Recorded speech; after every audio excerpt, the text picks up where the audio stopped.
Mari kita membuka kitab suci. Hari ini kita terus melanjutkan pembahasan kita. Hari ini Filipi 1. Filipi pasal yang ketiga. Ayat yang ke-1 sampai 3. Saudara sudah menemukan?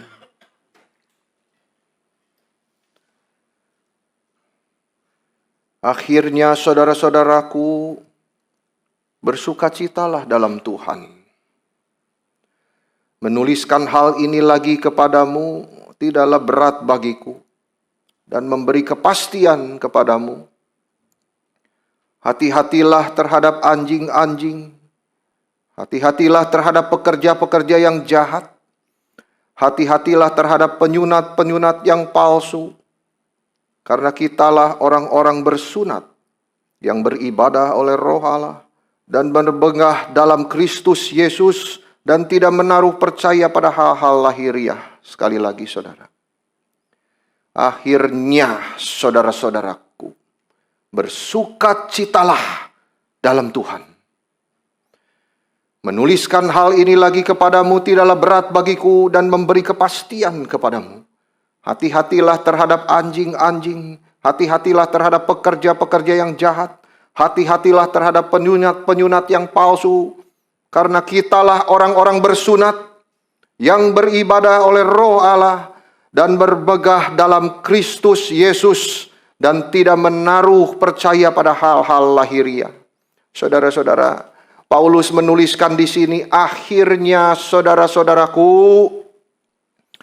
akhirnya setelah aku bicara panjang lebar tentang hidup yang berpadanan dengan Injil Kristus, tentang merendahkan diri seperti Kristus, tentang mengerjakan keselamatan dengan takut dan gentar, dan tentang semua penderitaan dan kesulitan di dalam mengerjakan pekerjaan Kristus, bersukacitalah di dalam Tuhan. Saudara, sukacita itu datang dari surga. Dunia tidak mengenal sukacita. Sukacita banyak sekali dicatat di dalam kitab suci supaya orang-orang tahu sukacita itu dari surga. Di dalam tulisan Paulus saja sukacita muncul 14 kali hanya di surat ini saja. Dan sekitar 150 kali di seluruh perjanjian baru. Bersukacitalah, bersukacitalah. Banyak sekali juga di dalam perjanjian lama. Khususnya Mazmur. Tuhan tahu manusia di dunia ini sulit untuk bersukacita. Dari bangun tidur sampai pergi tidur, manusia banyak khawatir. Tuhan ingin kita bersukacita di dalam Dia. Sukacita menjadi satu tanda yang penting bagi orang-orang percaya yang membedakan dia dengan dunia ini. Saya ingin mengajak saudara merenungkan tentang sukacita di dalam dua aspek. Yang pertama, sukacita menetap di dalam penderitaan. Oh saudara-saudara, kitab suci selalu mengkontraskan dua hal ini. Ada kesusahan, ada pengorbanan, ada perjuangan, ada kesulitan, ada sukacita juga. Itu hebatnya Tuhan kita. Saudara, mari kita melihatnya. Kitab suci banyak bicara sukacita itu bertahan, justru muncul di dalam penderitaan. Paulus menulis surat Filipi ini di penjara. Itu saja sudah bikin kita sadar, saudara-saudara. Tetapi sukacita tidak hentinya mengalir daripada jiwanya itu. Dia tetap bersukacita meski dia di dalam penjara. Dan penderitaannya ini juga diperberat lagi karena dia bilang ada orang-orang Kristen ini di Roma. Dia melayani karena iri hati. Memperberat bebanku di penjara. Tapi Paulus bicara apa? Tidak apa. Sebab bagaimanapun Kristus diberitakan. Saudara ingat tidak ayat ini? Baik dengan maksud palsu maupun dengan maksud yang jujur.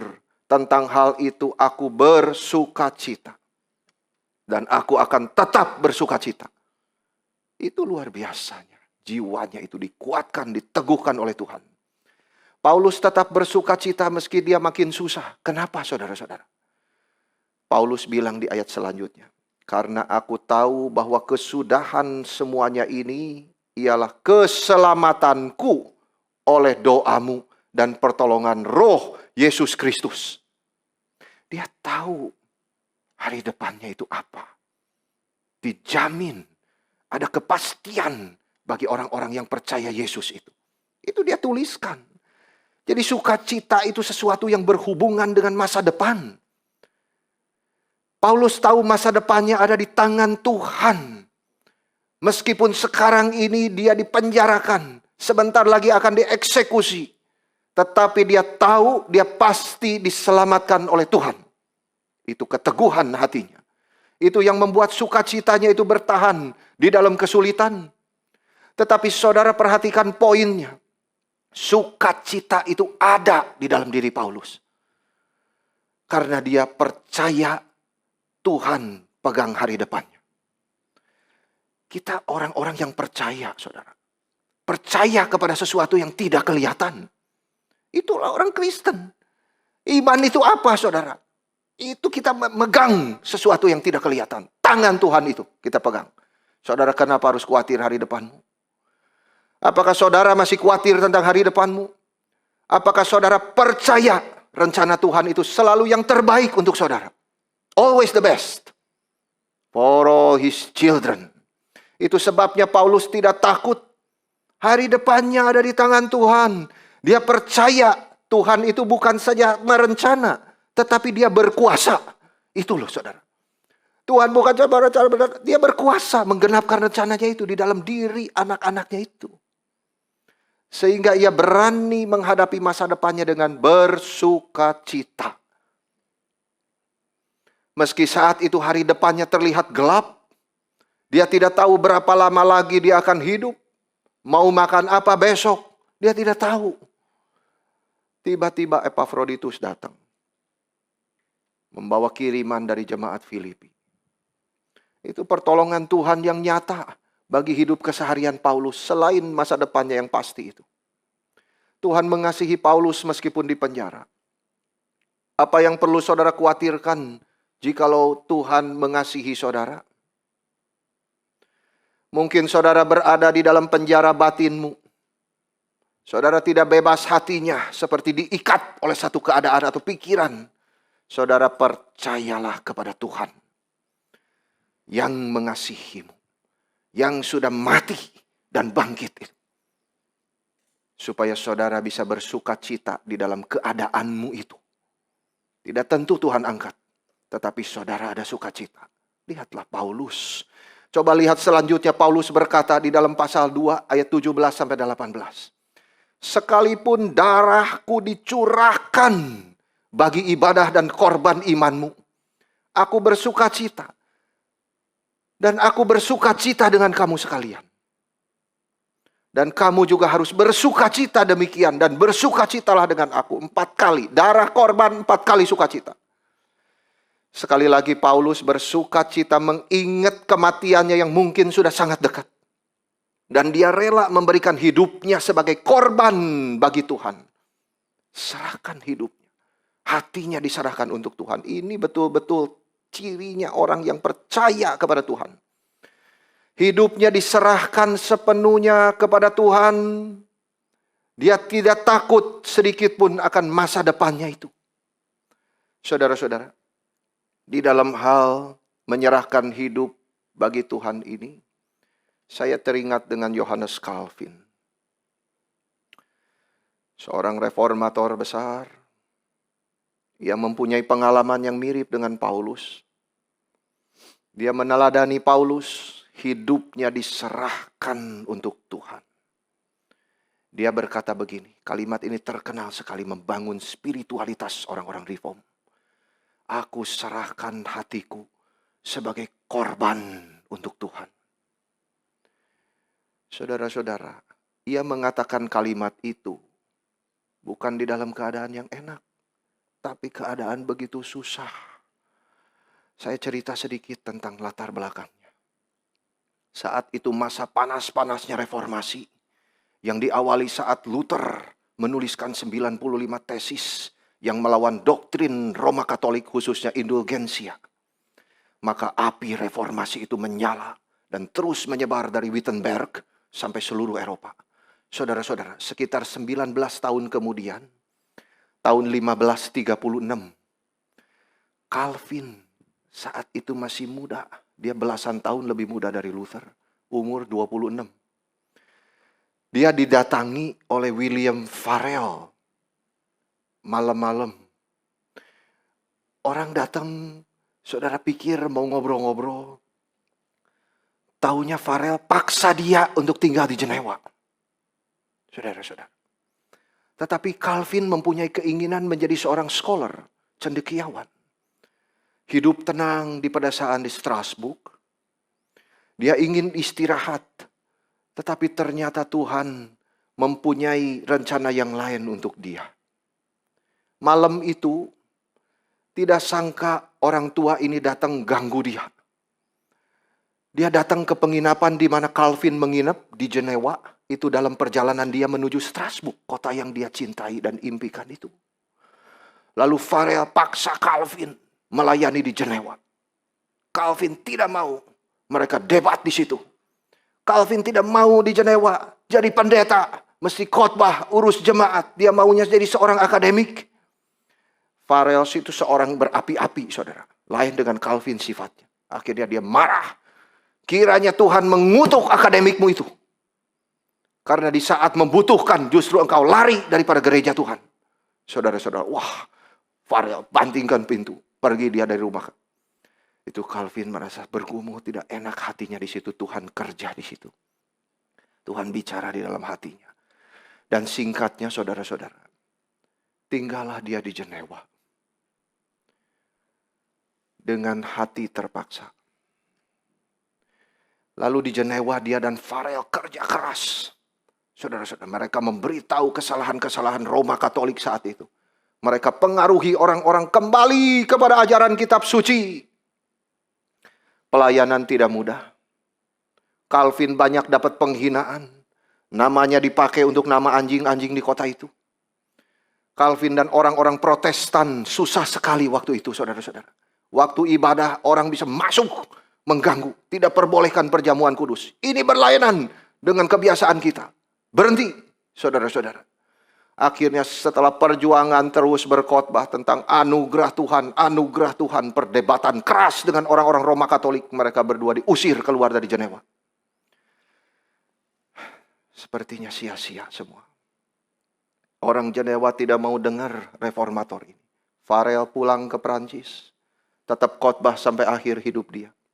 Bagaimana dengan Calvin? Calvin pergi ke Strasbourg. Kota yang dia impikan itu. Karena orang-orang di sana pengen dia jadi pengkhotbah di situ. Tapi awalnya Calvin tolak. Karena pengaruh kegagalan yang pahit itu di Jenewa. Tetapi akhirnya Calvin mau. Lagi pula itu kota yang sangat ia idamkan. Sekarang ia bisa pergi ke situ. Wah, dia senang jadi pendeta di situ. Dia juga dapat bonus seorang istri. Saudara-saudara. Janda namanya Idelette. Dan mereka mendapat 2 anak. Jacques dan Judith. Meskipun yang laki itu meninggal waktu bayi. Menjadi kepedihan yang dalam sekali bagi hati Calvin. Dia bilang begini waktu anaknya si Jacques itu meninggal. Tuhan adalah Bapa. Dia tahu yang terbaik bagi anak-anaknya. Dan setelah nikah 9 tahun. Idelette mati juga. Diambil oleh Tuhan. Di Strasbourg juga ada kepedihan, tetapi ada berkat. Dia ada waktu menulis buku yang namanya Institutio. Buku yang sudah menjadi berkat bagi jutaan orang Kristen. Menjadi textbook di sekolah-sekolah teologi. Dan dia juga tulis beberapa buku komentar. Saudara-saudara, beberapa tahun setelah itu, tahun 1541, terjadi sesuatu hal. Bahwa Calvin mendengar sesuatu hal yang buruk terjadi di Jenewa. Dia sudah di Strasbourg itu.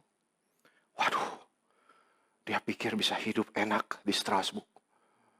Memang dia melayani dan menulis buku-buku penting. Tetapi juga di situ istri diambil. Anak diambil. Ini jalan Tuhan yang kadang-kadang sulit bagi anak-anaknya. Saudara-saudara, akhirnya Calvin dengar di Jenewa itu. Orang-orang Roma Katolik paksa lagi orang-orang Protestan kembali ke Katolik.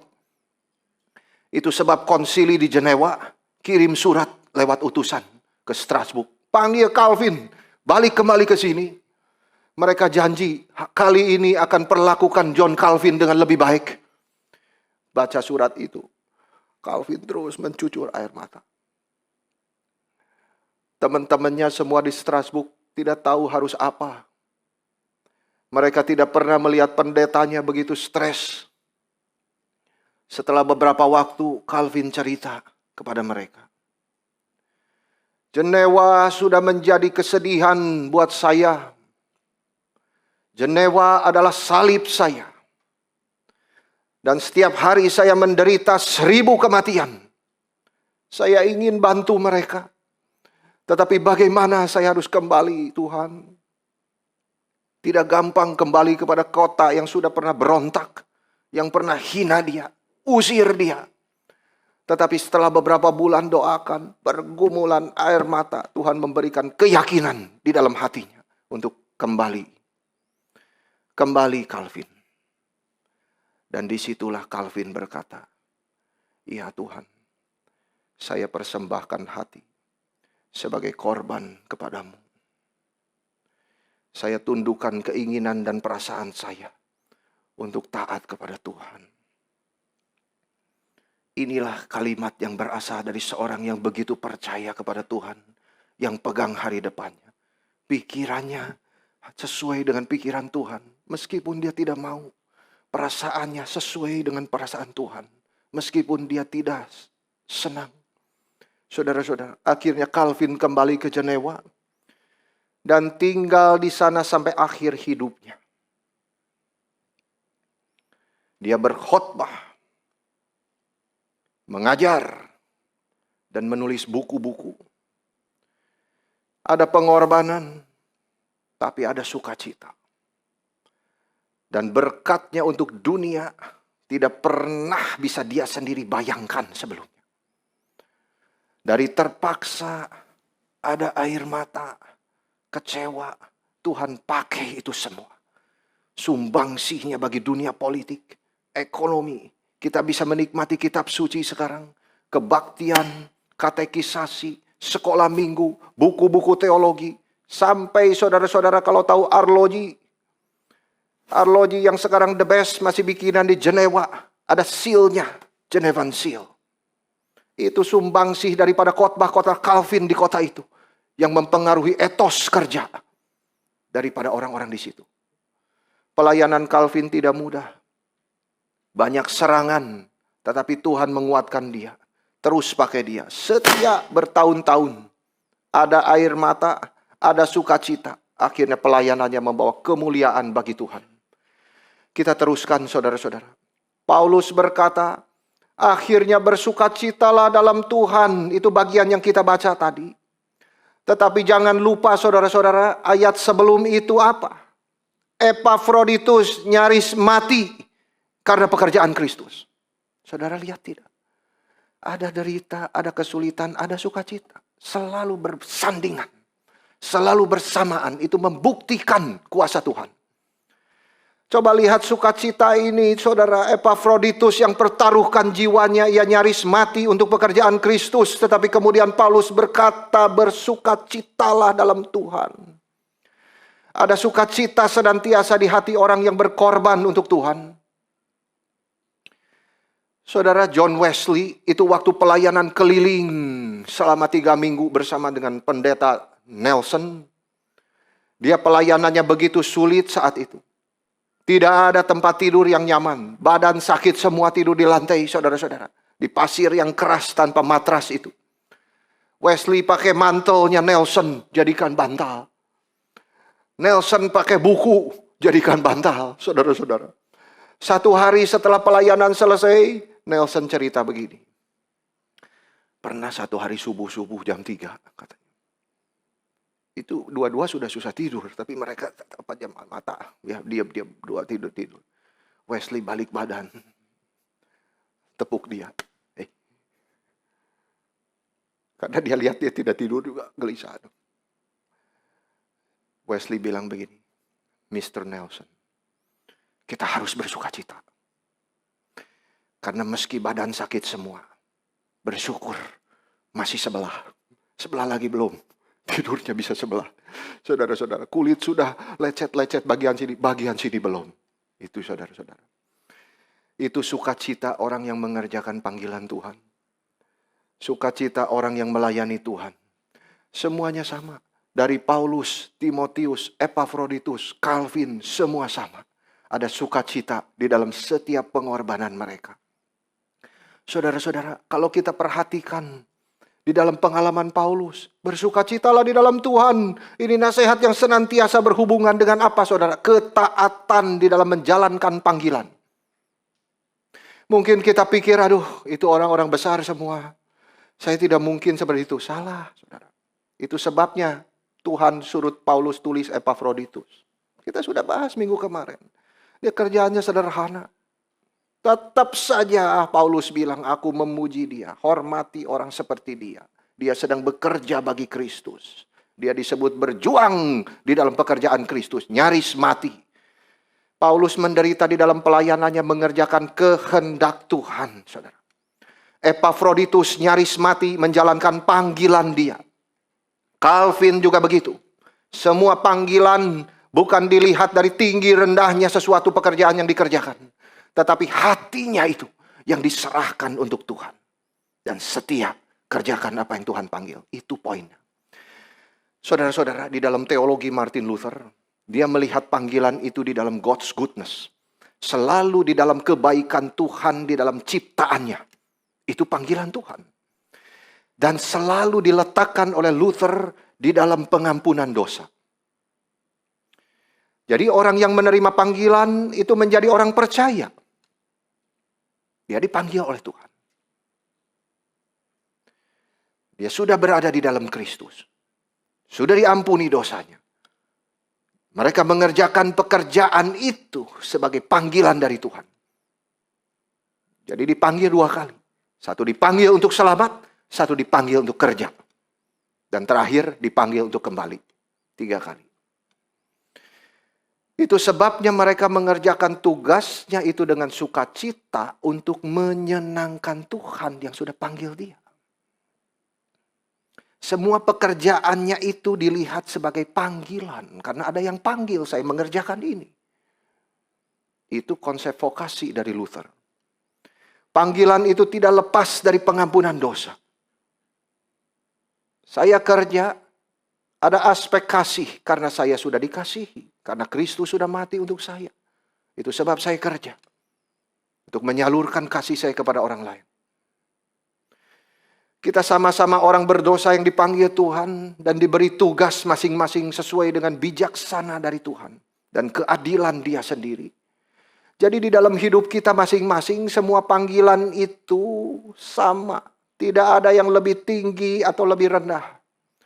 Saudara, di zaman itu Luther melawan pemikiran Roma Katolik yang membagi panggilan menjadi 2. Ada yang namanya higher calling, ada yang lower calling.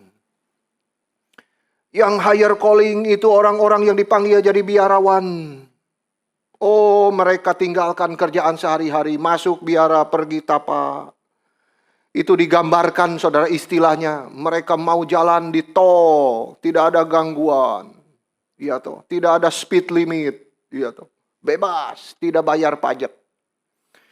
Tapi yang kedua ada panggilan Kristen biasa. Mereka jalannya kecil, banyak durinya, banyak U-turn, kerja setengah mati, pajak harus dibayar, pampers harus diganti. Saudara-saudara, Luther bilang tidak ada pembedaan panggilan seperti itu. Itu mulai dari dia. Itu sebab kita tidak boleh gengsi mengerjakan hal yang menurut kita terlihat remeh. Karena Tuhan tahu memanggil anak-anaknya mengerjakan panggilannya. Mungkin saudara gak suka pekerjaan yang saudara lakukan itu. Tapi itu panggilan Tuhan yang sudah memanggil saudara. Setialah. Jadi panggilan apapun itu mulia. Karena Tuhan yang baik itu yang memberikannya. Dan dia dipermuliakan dan disenangkan oleh pekerjaan kita itu. Orang yang setia menyapu di pinggir jalan, itu lebih menyenangkan Tuhan daripada pendeta yang tidak bertanggung jawab. Itu pikiran Luther. Di dalam iman kita melihat semua pekerjaan itu mulia. Itu sebab saudara di dalam konsep ini, laki-laki tidak akan marah-marah kalau mengerjakan tugas rumah tangga. Cuci piring, jaga bayi, bersihin pampers, saudara-saudara. Itu bukan hal yang rendah. Itu panggilan di dalam keluarga. Karena di dalam semuanya ini, kita tahu itu semua karena kebaikan Tuhan. Semata-mata yang memanggil kita.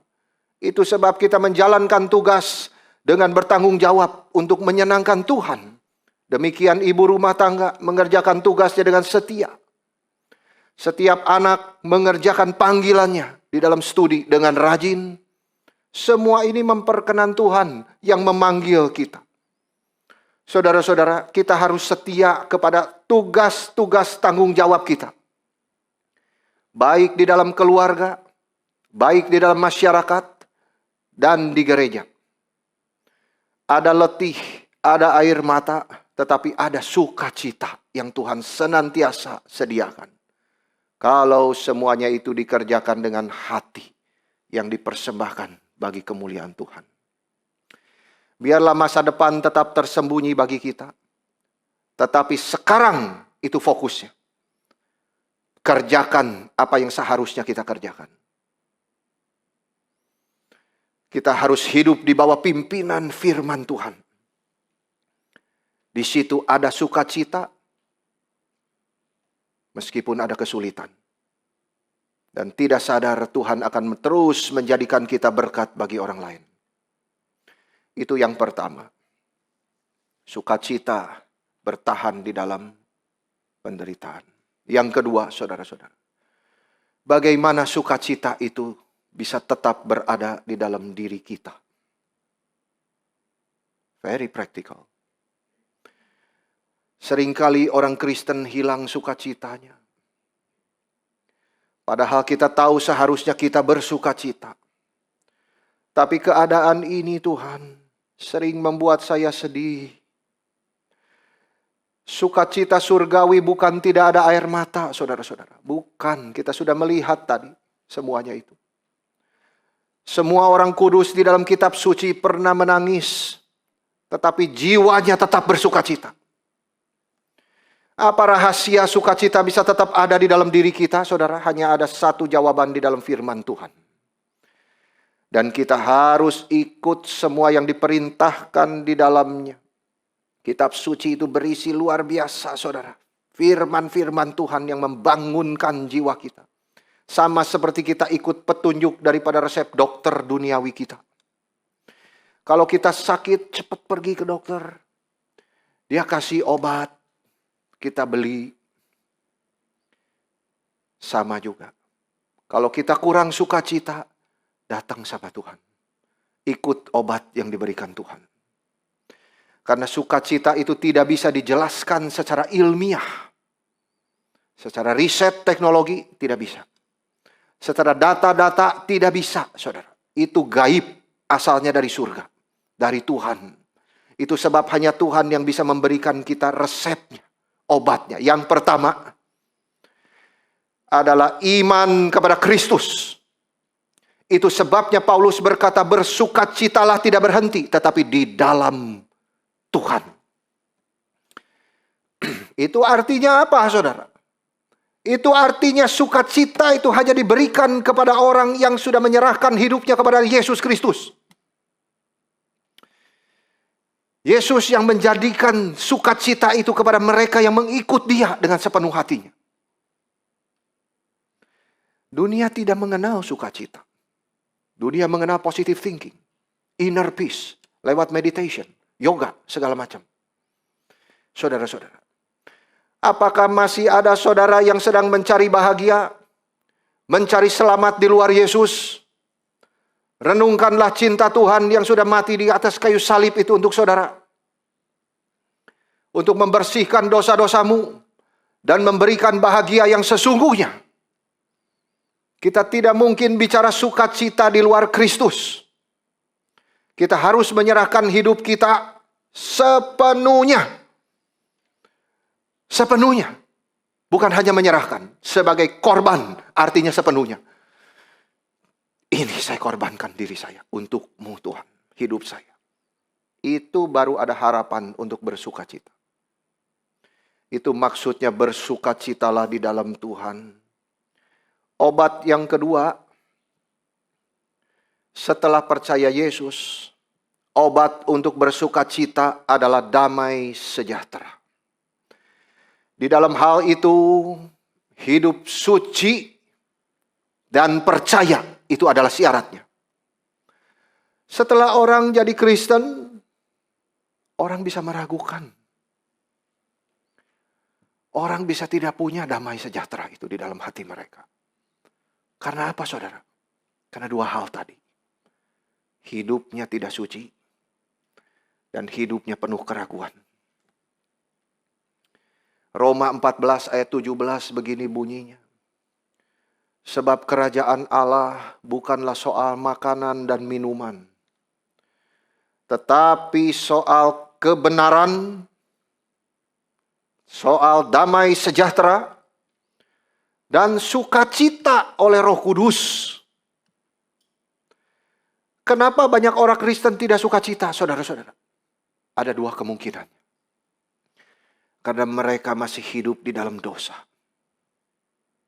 Tidak ada damai hatinya. Kedua, mereka tidak percaya Tuhan untuk hari depannya. Uang tidak bisa beli sukacita. Tapi hati yang damai membuat kita bersukacita. Kalau kita hidup di dalam dosa, tidak mungkin ada sukacita. Hati nurani terus menegur. Karena dosa menjauhkan kita dari Tuhan sebagai sumber daripada sukacita itu sendiri. Saudara, kekhawatiran itu adalah musuh daripada sukacita. Orang yang bersukacita itu kekhawatirannya sirna. Sebagai orang yang percaya kepada Tuhan, kita tidak pernah diperintahkan untuk khawatir. Tapi untuk hidup suci dan percaya kepada Tuhan. Yesus berkata, jangan kamu khawatir. Dan berkata, apa yang akan kami makan? Apa yang akan kami minum? Apa yang akan kami pakai? Itu semua kebutuhan primer, saudara-saudara. Yesus sengaja bilang seperti itu. Semua itu dicari orang yang tidak kenal Tuhan. Itu Kristus. Bapa tahu apa yang kamu perlu, semua itu. Jangan khawatir, saudara-saudara. Cari Tuhan, fokuskan hidupmu kepada Tuhan. Itu di ayat selanjutnya. Kerajaan Allah itu fokusmu. Semua itu akan diberikan kepadamu. Why don't you believe in God? Masa depan kita ada di tangan Tuhan, saudara-saudara. Kekhawatiran tidak bisa merubah masa depan kita. Nothing. Tapi percaya kepada Tuhan itu yang merubah. Yang memberikan kita sejahtera di dalam hati kita. Serahkan hari depanmu kepada Tuhan. Paulus sendiri berkata, jangan khawatir tentang apapun juga. Loh, dia punya kekhawatiran tidak? Ada. Dia khawatir Timotius sakit.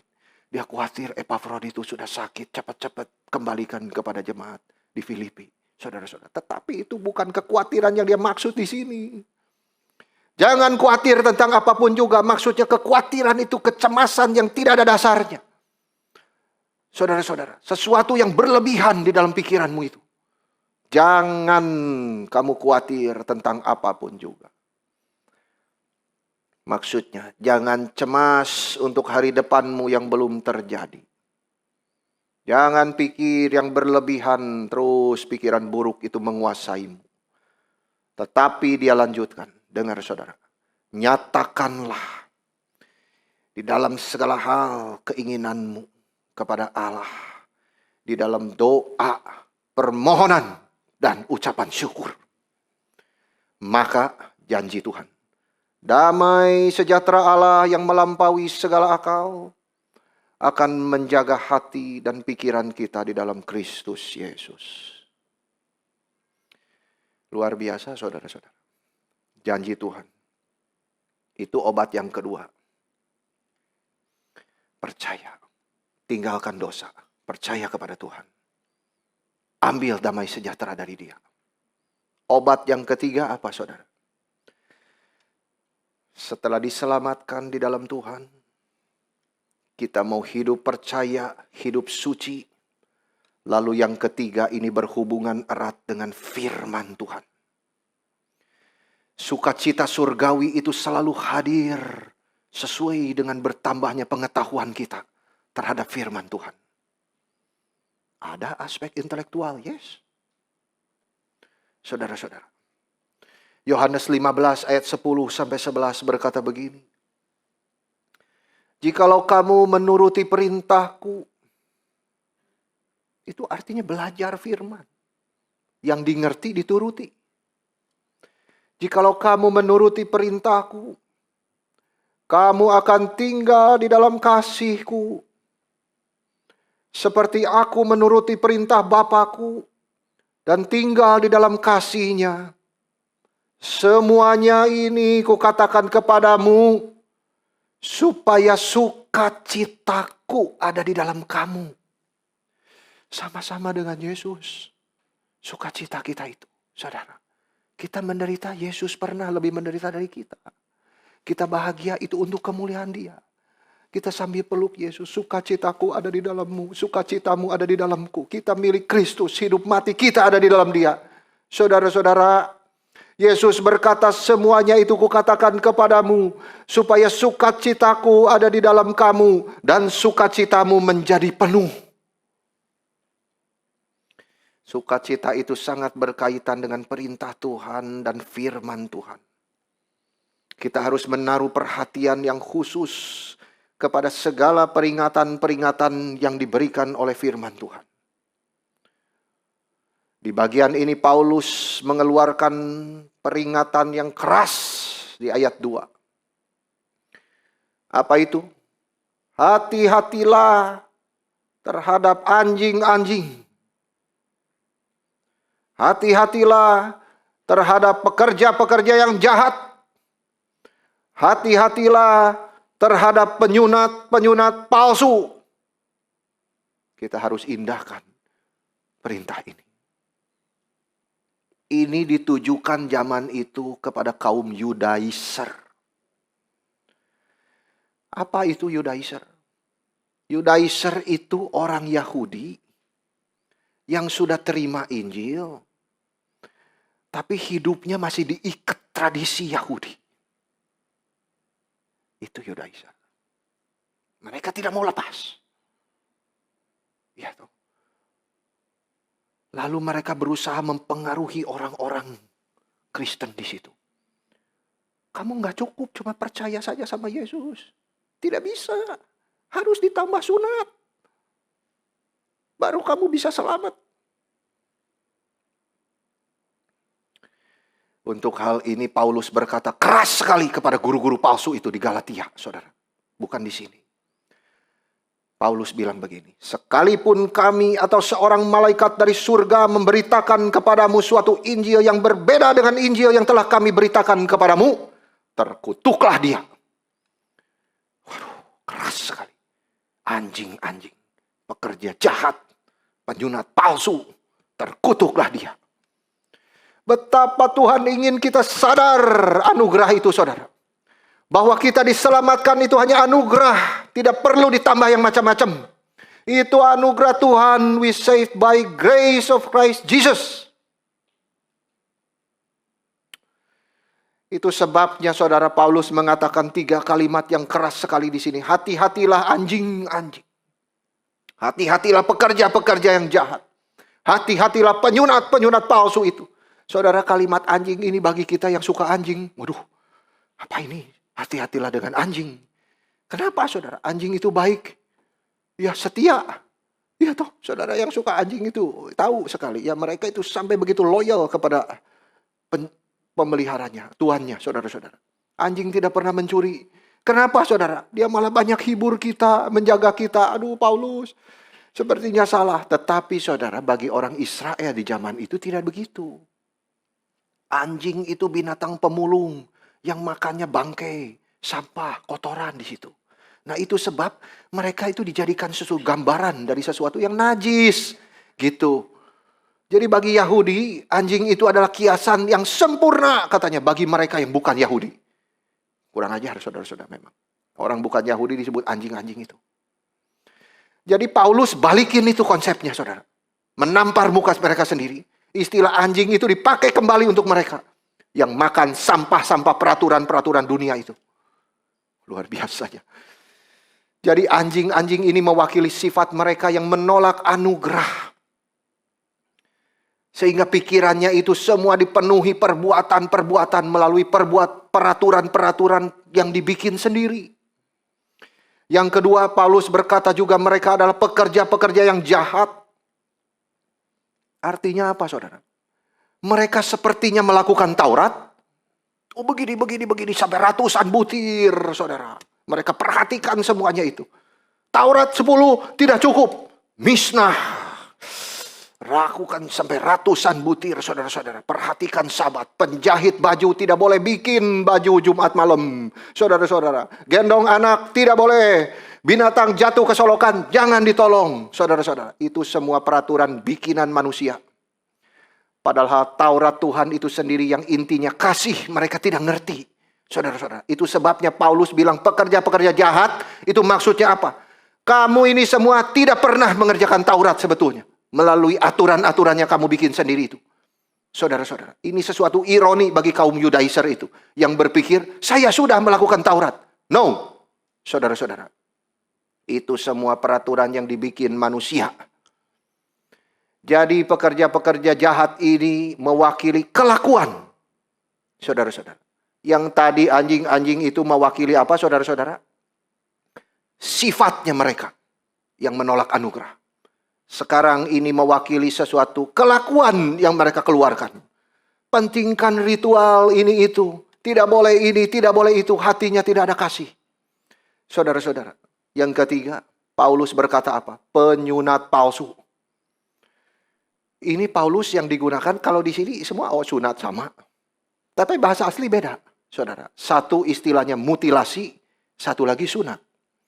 Jadi Paulus menggunakan mutilasi itu kata sunat di situ, saudara. Yang artinya apa? Tindakan potong-potong tubuh itu, saudara. Itu permainan sarkastik terhadap kata sunat. Itu kata mutilasi itu, saudara, digunakan di dalam 1 Raja-Raja 18 ayat 28. Untuk apa, saudara? Itu Nabi Baal yang menore-nore tubuhnya sendiri dengan pedang. Wah, Baal datang, saya sudah korbankan darah saya. Itu mutilation. Darah bercucuran dari korban. Itulah kamu Yudaiser. Yang membanggakan sunatmu. Tapi Paulus bilang itu mutilasi sebenarnya. Itu tandanya justru kamu itu bukan bagian daripada umat Allah. Kamu sudah menolak anugerah kovenan itu. Wah saudara-saudara ini semua. Sunat itu menjadi keyakinan daripada iman mereka. Harus begini, harus begini. Jadi itu 3 itu mewakili semuanya saudara. Satu sifatnya, satu kelakuannya, satu imannya, keyakinan mereka itu begitu. Mereka hanya pentingkan ritual yang kelihatan harus sunat tapi hati mereka najis. Mereka adalah anjing-anjing pekerja-pekerja jahat dan penyunat palsu. Ini peringatan yang keluar berkali-kali. Hati-hatilah saudara. Itu Paulus itu seperti Bapa. Dia tulis surat itu semua, surat-surat penggebalaan. Hati-hati, hati-hati, hati-hati, hidup baik-baik. Jauhkanlah ajaranmu daripada semua. Itu hatinya seperti Papa yang begitu sayang sama anak-anaknya. Dia terus berkata seperti sudah berkali-kali aku bicara kepadamu. Jaga dirimu baik-baik. Terhadap ajaran-ajaran yang telah kamu terima sebelumnya. Karena apa? Karena dunia ini sudah begitu banyak menawarkan filsafatnya yang palsu dan kosong. Saudara-saudara. Ia dituliskan kepada jemaat di Kolose 2 ayat 8. Hati-hati. Jangan ada yang menawan kamu.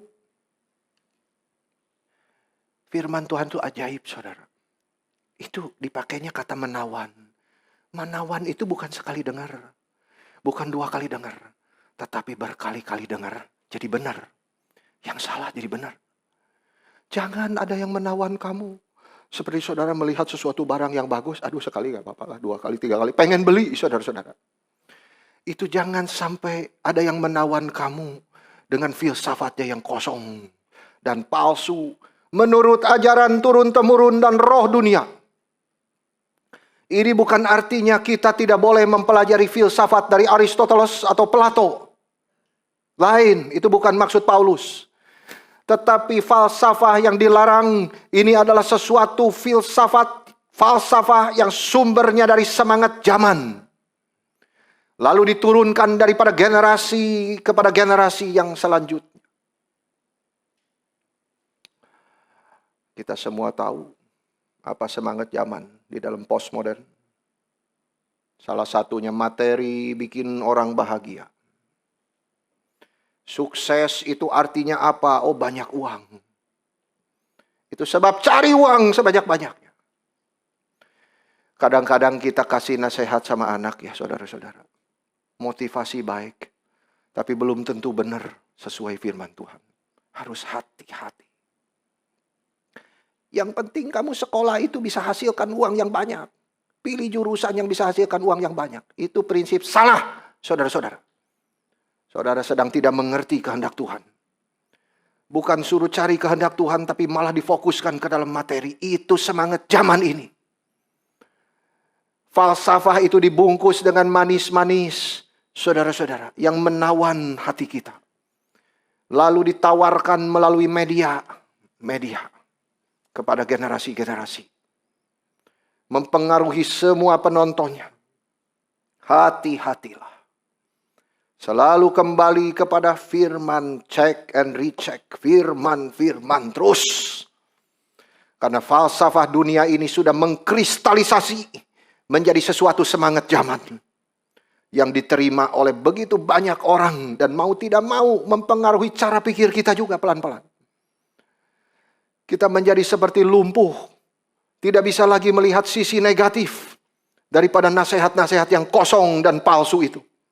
Itu sebab Paulus berkata, hati-hatilah. Lawanlah itu dengan firman Tuhan. Hati-hatilah terhadap ajaran-ajaran mereka. Saudara-saudara, Paulus di ayat 3 berkata begini. Setelah peringatan dia, hati-hati. Paulus menutup dengan konklusi apa? Kitalah orang yang bersunat. Wah, luar biasa saudara. Ini maksudnya apa? Ayat 3. Ini adalah sunat rohani. Ini adalah sunat yang diberikan oleh Nabi Yeremia 9 ayat 25. Bunyi demikian. Aku menghukum orang-orang yang telah bersunat kulit khatannya itu. Kenapa saudara? Kalimat selanjutnya. Sebab segenap kaum Israel tidak bersunat hatinya. Itu dia. Dari Tuhan. Jadi yang penting itu bukan disunat kulit khatannya. Hatimu disunat. That is the most important. Bukan ritualnya tetapi yang di dalamnya. Itu sebab Paulus di dalam Roma 4 ayat 9 sampai 12. Coba lihat Abraham. Mengenai sunat ini. Abraham itu jauh sebelum disunat. Dia sudah dibenarkan oleh Tuhan. Saudara-saudara. Jelas itu sunat bukan syarat orang untuk diselamatkan oleh Tuhan. Paulus berkata kitalah orang yang bersunat. Artinya kita yang bersunat hatinya. Yang percaya kepada Yesus Kristus yang sudah mati dan bangkit itu. Puji Tuhan, saudara-saudara. Di ayat 3 dia jelas mengatakan, kitalah orang-orang yang sebenarnya bersunat. Engkau yang bicara harus sunat adalah orang-orang kafir. Orang-orang Kristen itu adalah justru orang-orang Yahudi sejati. Dia menjelaskan di dalam Roma 2 ayat 28 sampai 29. Begini bunyinya, Paulus bicara. Sebab yang disebut Yahudi bukan orang yang lahiriah Yahudi. Dan yang disebut sunat, bukan sunat yang dilangsungkan secara lahiriah, tetapi orang Yahudi sejati ialah dia yang tidak nampak keyahudiannya, dan sunat ialah sunat di dalam hati, secara rohaniah, bukan secara hurufiah. Maka pujian datang kepada dia bukan dari manusia, tapi dari Allah. Puji Tuhan, saudara-saudara. Paulus berkata, kitalah orang yang sebenarnya sudah bersunat, orang-orang yang sudah di dalam Kristus. Bukan soal ritual, harus ikut ritual ini itu, tetapi soal hati yang berbalik dari dosa dan sungguh-sungguh ikut Yesus. Itulah Yahudi sejati. Itulah orang-orang yang sudah bersunat. Lalu Paulus berkata, orang-orang yang bersunat itu, yang ikut Yesus itu adalah, saudara, tiga. Saya tutup ini yang terakhir. Inilah yang mengakibatkan kita bersuka cita. Inilah kualitas dari tiga umat Allah yang sejati. Orang-orang yang bersunat itu adalah orang yang beribadah. Adalah orang yang bermegah di dalam Kristus. Dan orang yang tidak menaruh percaya kepada hal lahiriah. Saudara mau bersuka cita? Tiga ini. Beribadalah oleh Roh Allah. Apa artinya, saudara? Beribadalah oleh Roh Allah. Itu artinya hidup kita seluruhnya adalah ibadah kepada Allah.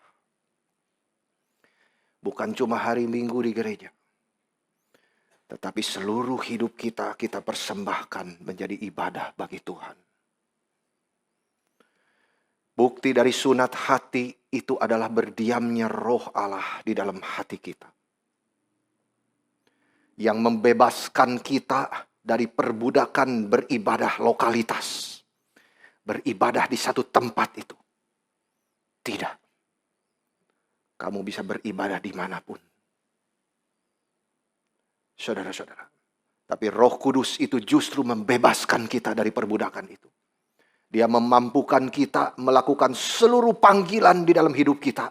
Itu sebagai ibadah di hadapan Tuhan. Inilah orang yang mirip Paulus. Mirip Calvin.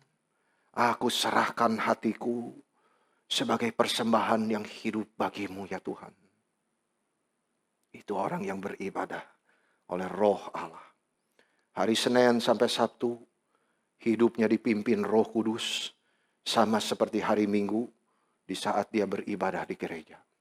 Itu yang pertama. Yang kedua. Bersukacita menjadi mungkin. Karena kita meletakkan kemegahan kita. Di dalam Kristus Yesus. Bermegahlah di dalam Kristus Yesus. Bukan di dalam segala bakat dan kemampuan dan keterampilan dan segala macam yang engkau punya. Tetapi bermegahlah di dalam Kristus. Ketika seluruh kita hidup dipimpin Roh Kudus, maka implikasinya kita akan bermegah di dalam Kristus. Satu dan kedua itu berkaitan erat. Kita bermegah hanya karena Kristus. Sola. Hanya karena Kristus. Tidak perlu tambahan yang lain. Embel-embel tradisi lah. Jimat-jimat. Primbon-primbon. Buang semuanya saudara-saudara. Tetapi kita bermegah hanya di dalam Kristus Yesus. Our Lord and Savior. Berarti Kristus menjadi fokus hidup saya. Itulah sunat sejati. Itulah yang membuat hati kita menjadi damai dan bisa bersuka cita. Yang terakhir, karakteristik ketiga dari orang yang bersuka cita adalah implikasi daripada bermegah di dalam Kristus. Yaitu keyakinan di dalam jiwanya. Tidak menaruh percaya kepada hal-hal lahiriah. Hal yang kelihatan, hal yang bisa dipegang. Jika kita tidak menaruh percaya pada apapun di luar Kristus, maka kita akan dimampukan di dalam anugerah Tuhan untuk bersuka cita di dalam Dia. Saudara-saudara, ini tiga karakter orang yang disunat hatinya. Seluruh hidupnya adalah ibadah. Dia fokus kepada Kristus dan percaya sepenuhnya kepada Kristus. Itu sebab orang ini bersukacita di dalam Tuhan. Yaitu mereka yang beribadah oleh Roh Allah, yang bermegah di dalam Kristus Yesus, dan tidak menaruh percaya kepada hal-hal lahiriah. Apakah saudara mempunyai sukacita? Adakah saudara mempunyai sukacita di tengah segala kesulitan yang saudara alami? Jikalau belum, yang pertama, datang kepada Yesus.